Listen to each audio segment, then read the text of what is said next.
Hello everyone.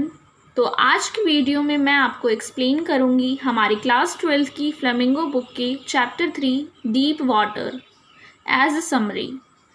इसके author हैं William Douglas. ये जो चैप्टर है ये एक एग्जर्प्ट है, यानी एक छोटा सा पार्ट है ऑफ मैन एंड माउंटेन्स, जिसे विलियम डॉगलस ने लिखा है। इस चैप्टर में विलियम डॉगलस हमें बताते हैं कि जब वे छोटे थे तो वो कैसे स्विमिंग पूल में डूबते डूबते बचे थे, जिसके कारण उन्हें एक फियर ऑफ डेथ आ गया था। उस वाटर के कारण, जिसके कारण वे पानी से काफ़ी ज़्यादा डरने लग गए थे, और उसके बाद उन्होंने कैसे इस डर को ओवरकम किया, और इसी के बारे में उन्होंने हमें इस चैप्टर में बताया है। कहानी में ऑथर बताते हैं कि उन्होंने गहरे पानी के संबंध में अपने भय पर कैसे काबू पाया। यह भय बचपन की कुछ घटनाओं की वजह से उनके मन में भर आया था। ऑथर अपने बचपन की एक घटना का वर्णन करते हैं। उनकी आयु तब 3 या 4 वर्ष की थी। उनके पिता उन्हें कैलिफोर्निया वाले समुद्र तट पर ले गए। बच्चा अपने पिता के साथ चिपटा हुआ था, किंतु एक तेज लहर आई और इन्होंने उसे नीचे पटक दिया। पानी उनके ऊपर से निकल गया। ऑथर का दिल भय से भर गया। उन्हें गहरे पानी से बहुत भय होने लगा, किंतु उन्होंने तैरना सीखने का निर्णय कर लिया। उन्होंने एक स्थानीय स्विमिंग पूल में प्रवेश प्राप्त कर लिया। उन्होंने पानी में तैरने के नए वाटर विंग्स के लिए तथा दूसरे लड़कों की भांति पानी में पाँव चलाने लगे। किंतु एक दिन एक भयानक बात घटित हो गई। ऑथर सरोवर के किनारे अकेले बैठे हुए थे। एक बड़ा लड़का अचानक वहां पर आ गया। उन्होंने ऑथर को ऊपर उठाया और सरोवर के गहरे वाले छोर में उछाल दिया। ऑथर तुरंत सरोवर के निचले तल तक पहुंच गए। उन्होंने ऊपर को उछलने के लिए अपनी पूरी ताकत का इस्तेमाल किया। वे धीरे धीरे ऊपर आ गए। उन्हें पानी के अतिरिक्त और कुछ दिखाई नहीं देता। उनकी सांस उखड़ गई। उनके फेफड़े दर्द से भर गए। उनका सिर चकराने लगा। उन्होंने भय में चिल्लाने की कोशिश की, किंतु कोई आवाज़ निकल न पाई। वह 3 बार नीचे को गए और 3 बार उन्होंने ऊपर आने की कोशिश की, किंतु उनके सभी यत्न असफल रहे। फिर उन्होंने अपने सभी यत्न छोड़ दिए। ऑथर के दिमाग पर एक कालापन सा छा गया। इससे उनका सब भय समाप्त हो गया। अब कोई घबराहट नहीं रही थी।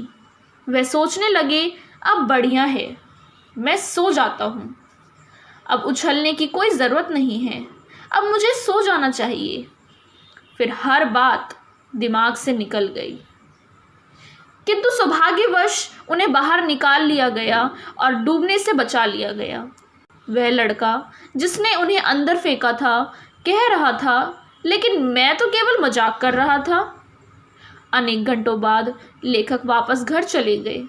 वह कमज़ोरी महसूस कर रहे थे और काँप रहे थे। उस रात वह कुछ भी नहीं खा पाए।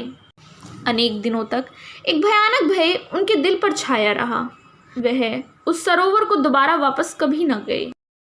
ऑथर ने अपने देश के कुछ प्रसिद्ध जल स्थलों का भ्रमण किया, किंतु जब कभी वह उनके अंदर अपना पांव डालना चाहते, उनका पुराना भय उन्हें वापस आ घेरता। इससे उनका नौकायन करने और मछली पकड़ने का आनंद जाता रहा। इसलिए ऑथर ने एक बार फिर से तैरना सीखने का निश्चय कर लिया। ऑथर ने एक बहुत कुशल और अनुभवी प्रशिक्षक को लगा लिया। इस प्रशिक्षक ने ऑथर के साथ खूब मेहनत की। ऑथर ने भी बहुत कड़ी मेहनत की। धीरे धीरे उनका कुछ पुराना भय जाता रहा। अंत में अनेक महीनों के कठिन अभ्यास के बाद प्रशिक्षक ने ऑथर से कहा, अब तुम तैर सकते हो। छलांग लगाओ और सरोवर की पूरी लंबाई को तैरकर पूरा करो। ऑथर ऐसा करने में समर्थ हो गए। प्रशिक्षक का काम अब पूरा हो चुका था। अब लेखक कुछ नदियों और झीलों में अकेले तैरने की कोशिश करने लगे। कई बार पुराने भय की छोटी मोटी यादें उनके मन में वापस आ जाती, परंतु वह तुरंत उन्हें अपने मन से बाहर निकाल देते। अंत में वह गहरे पानी के संबंध में अपने सब भय पर काबू पा गए। वह बड़ी बड़ी नदियों और झीलों के आर पार मीलों तक तैर सकते थे। ऑथर का तैरने के बारे में अनुभव उनके लिए एक गहरा अर्थ रखता था। मृत्यु के संबंध में भय में ही आतंक होता है। मृत्यु में जो शांति होती है, इसलिए एकमात्र चीज़ जिससे डरने की मनुष्य को ज़रूरत होती है वह भय ही होता है।